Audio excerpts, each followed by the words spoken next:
Hello everyone, welcome to let's crack UPSC CSC Hindi. तो आज हम लोग बात करने जा रहे हैं अयोध्या नगरी के बारे में।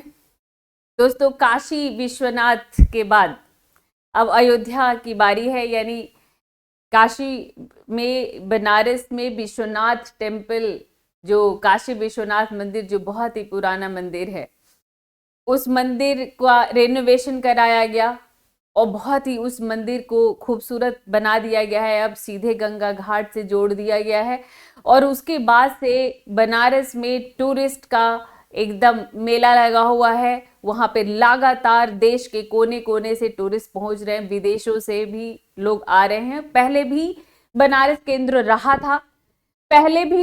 रहा था, वो वहाँ पर वो बुद्धिस्ट पिलग्रिमेज सेंटर भी है, यानी बौद्ध तीर्थ स्थान भी है और साथ में हिंदू तीर्थ स्थान भी है। 12 ज्योतिर्लिंगों में से एक काशी विश्वनाथ की नगरी।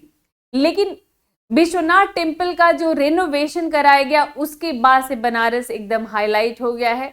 हम तो खुद वहीं के रहने वाले हैं और हम देख रहे हैं कि वहां पर हर घर में टूरिस्ट रुकने लग गए हैं। लोगों ने अपने घरों में बीएनबी शुरू कर दिया है। तो अब जो है उसके बाद बारी है अयोध्या नगरी की।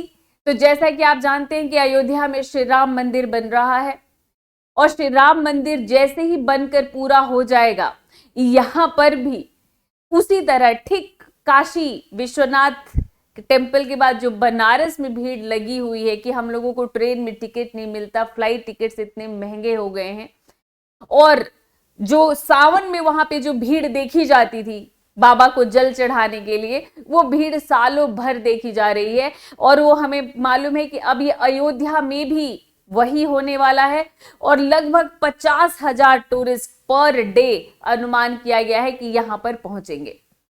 तो अयोध्या कोई नया तीर्थ स्थान नहीं है, अयोध्या राम की नगरी, और अयोध्या पहले भी लोग जाते रहे हैं।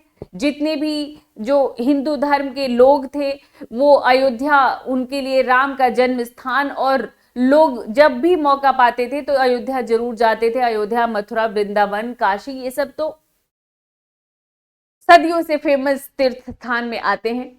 पर अब क्योंकि श्री राम मंदिर बन रहा है और आज जैसा कि आप जानते हैं कि बड़ा ही कंट्रोवर्शियल रहा ये, बाबरी मस्जिद इस पर बना दी गई थी, बाबरी मस्जिद को ढहाया गया। बाबरी मस्जिद को ढहाने के बाद से देश में कितने बड़े सांप्रदायिक दंगे हुए, उसके बाद कितने दिनों तक केस चला। फाइनली ये प्रूव हुआ, ये साबित हुआ कि अयोध्या में जो ये मंदिर था, ये जो श्री राम मंदिर था, ये वास्तव में मंदिर ही था। इसके खुदाई में मंदिर के ही ध्वंसावशेष रिमेन्स हम लोगों को मिले और फिर इस पर कोर्ट का फैसला आया और मंदिर का निर्माण शुरू हो गया। अब जब मंदिर का निर्माण शुरू हो गया है तो यहां पर ये पूरा होने वाला है और जैसे ये मंदिर आम लोगों के लिए खोला जाएगा, ये अब यहां पर जब टूरिस्ट आने शुरू होंगे, और जैसा कि मैंने बताया कि 50,000 अनुमान है कि 50,000 टूरिस्ट डेली यहां पर पहुंचेंगे इस अयोध्या नगरी में, तो उस समय व्यवस्था इस शहर की कैसे की जाएगी। तो अब ऐसे में उत्तर प्रदेश सरकार ने, माननीय योगी आदित्यनाथ योगी ने, उन्होंने एक फैसला लिया है कि एआई से पूरे शहर का सिस्टम कंट्रोल किया जाएगा। यानी जब टूरिस्ट कहीं पहुंचते हैं तो जैसा कि आपको पता है कि जब टूरिस्ट कहीं पहुंचते हैं तो क्या होता है, वहां पर वो बहुत सारे फूड शॉप्स आ जाते हैं, यानी छोटे बड़े रेस्टोरेंट्स आ जाते हैं। भाई लोग जाते हैं तो उनको भूख भी लगती है।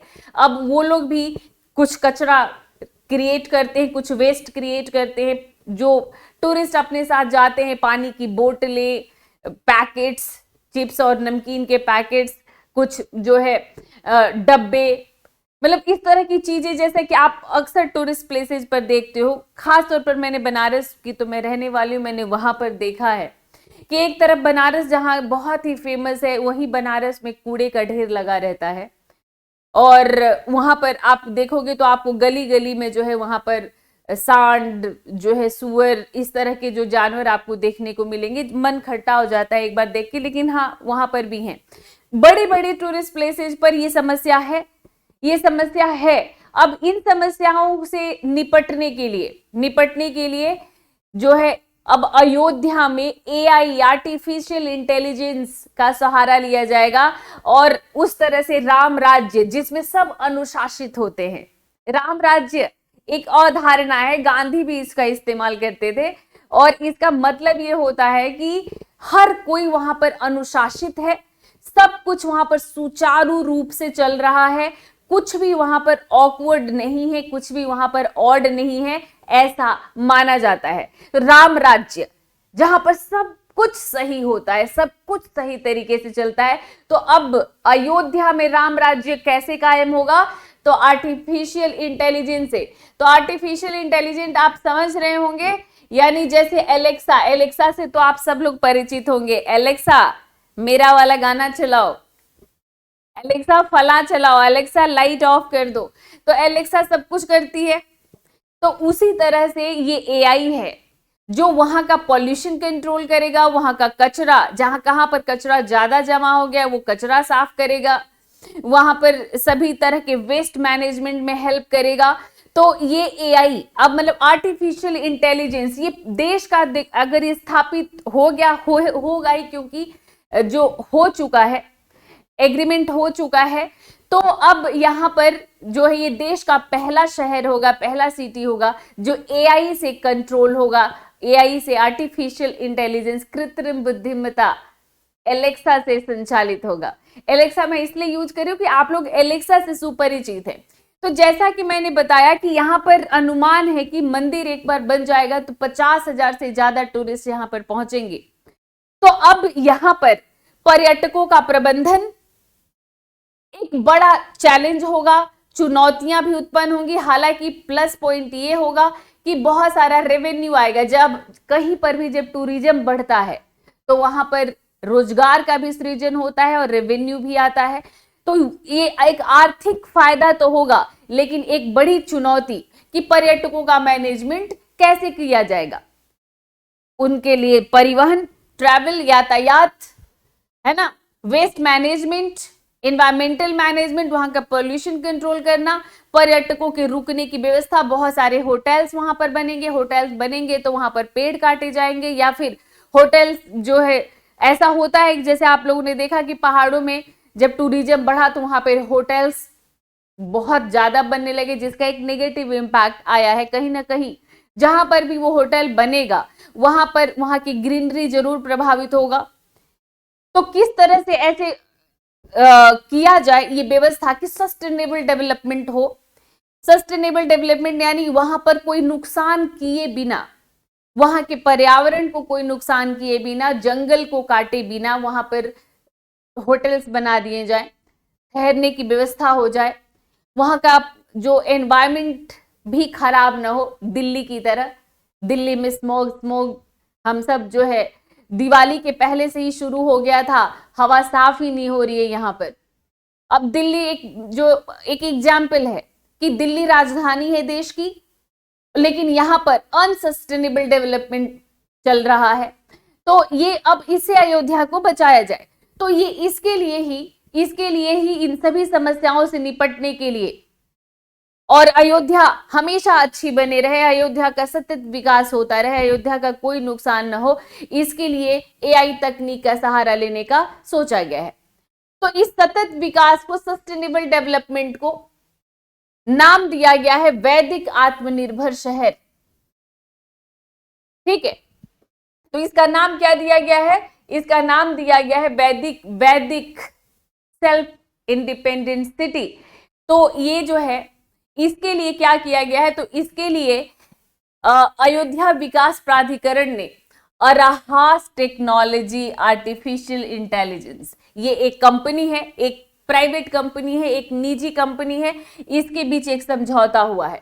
यानी अयोध्या डेवलपमेंट अथॉरिटी, जैसा आप सभी के शहरों में एक डेवलपमेंट अथॉरिटी होता है जिसको दिल्ली में डीडीए कह देते हैं, मेरे बनारस में बीडीए कह देते हैं, बनारस डेवलपमेंट अथॉरिटी। ऐसी ही जैसे गोरखपुर में जीडीए कहलाता है, जैसे मैं यहाँ नोएडा में हूँ तो नोएडा डेवलपमेंट अथॉरिटी है, जीएनआईडीए, ग्रेटर नोएडा डेवलपमेंट अथॉरिटी। हर शहर में एक डेवलपमेंट अथॉरिटी होती है। तो ये जो है अयोध्या में अयोध्या विकास अधिक प्राधिकरण है। तो अब ये इस प्राधिकरण के बीच, इस अथॉरिटी के बीच और अराहास टेक्नोलॉजी आर्टिफिशियल इंटेलिजेंस के बीच एक समझौता हुआ है, एक एमओयू साइन हुआ है। ठीक, ये दोनों मिलकर, यानी जो अयोध्या विकास प्राधिकरण है और जो अराहास टेक्नोलॉजी है, ये दोनों मिलकर जो है काम करेंगे। एआई का सहारा लिया जाएगा। एआई आर्टिफिशियल इंटेलिजेंस क्या करेगी, कंट्रोल करेगी शहर को संतुलित रखेगी, शहर का सस्टेनेबल डेवलपमेंट इंश्योर करेगी। उत्तर प्रदेश सरकार ने कोई अभी तक कोई बहुत बड़ा लेआउट नहीं दिया है। उसने किसी भी तरह का अभी तक कोई एक्शन प्लान नहीं दिया है कि कैसे कैसे हम लोग चलेंगे, किस तरह से इसकी व्यवस्था की जाएगी, ऐसा अभी बहुत ज्यादा ये खुलकर नहीं आया है। लेकिन ये क्लियर हो चुका है कि उत्तर प्रदेश सरकार कृत्रिम बुद्धिमत्ता यानी एआई का सहारा लेकर रियल टाइम निगरानी की, रियल टाइम मॉनिटरिंग की जो है क्या करेगी, एक त्वरित इमीडिएट हेल्प का व्यवस्था करेगी आर्टिफिशियल इंटेलिजेंस के द्वारा। तो इंसान को पहुंचने में समय लगता है, मशीन बहुत जल्दी काम करती हैं। आप लोगों ने देखा है ना, इंडस्ट्रियल रेवोल्यूशन हुआ और किस तरह से उत्पादन बढ़ा, किस तरह से प्रोडक्शन बढ़ा। जिस काम को 20 दिन में करते हैं मशीन, उसको 2 से 3 दिन में कर सकती है, 2 दिन में कर सकती है। डिपेंड करता है कि उस मशीन को हम कितनी देर चलाते हैं। तो इसी तरह से एआई हमको उठकर यहाँ पर भी हम लोग खड़े हैं, वहां से कम 15 कदम या आपके घर में 20 कदम होगा, चलकर टीवी ऑन करना पड़ेगा। और जैसे ही हम कहते हैं कि Alexa switch on the TV, Alexa तुरंत टीवी ऑन कर देती है। तो ये रियल टाइम में होता है ना। जहां आप जो है क्या करेंगे, गाना चेंज करेंगे मैन्युअली, जितना टाइम लगेगा उसके आधे से कम से टाइम में एलेक्सा आपके गाने को बदल देती है। तो उसी से आप इमेजिन करो कि अयोध्या में क्या होगा। तो अयोध्या जो कि अभी एक साफ सुथरा शहर है और टूरिस्ट के बढ़ने के साथ उसका जो है फिर से पॉल्यूटेड होने की संभावना है, हो सकता है उसका हाल। बनारस में तो बहुत मोदी जी कोशिश कर रहे हैं, प्रयास कर रहे हैं, लेकिन अभी कुछ मतलब वहां समझ लो कि हवा में धूल दिखता रहता है, आपको डस्टी वहां का एनवायरनमेंट लगता है। इतना क्राउड है वहां पर, ऊपर से ऑलरेडी बाहर की क्राउड भी पहुंच रही है। एक तो खुद ही पुराना शहर, कंजस्टेड सिटी, ऊपर से बाहर के टूरिस्ट इतना जा रहे हैं कि ऐसा लगता है कि पैरों से इतना धूल उड़ता है कि हवा में धूल उड़ता रहता है, डस्ट फील होता है। तो इसको हम क्या कहेंगे, इसको हम अनसस्टेनेबल। जब उसका टूरिज्म बढ़ाने के लिए काशी विश्वनाथ का रेनोवेशन किया गया तो ये तो नहीं सोचा गया था कि बनारस की हवा इतनी पॉल्यूटेड हो जाएगी, ये तो अनसस्टेनेबल हो गया। तो अयोध्या का पहले से ही किया जा रहा है, पहले से ही यूपी गवर्नमेंट ये इंश्योर करना चाहती है कि अयोध्या का कोई भी असंतुलन ना हो, असतत्व ना हो, अनसस्टेनेबल ना हो। अयोध्या हमेशा चमकता रहे, हमेशा साफ सुथरा रहे, हमेशा खिला हुआ रहे। तो इसके लिए ये व्यवस्था की है। ठीक है, तो वैदिक सस्टेनेबल सिटी इंडेक्स जो है, सरकार ने वैदिक सस्टेनेबल सिटी इंडेक्स अयोध्या की परिकल्पना की है, वैदिक सस्टेनेबल सिटी। ठीक, और यहां पर रियल टाइम निगरानी को क्या किया जाएगा, एक तरह से immediate action will be taken for the real time monitoring.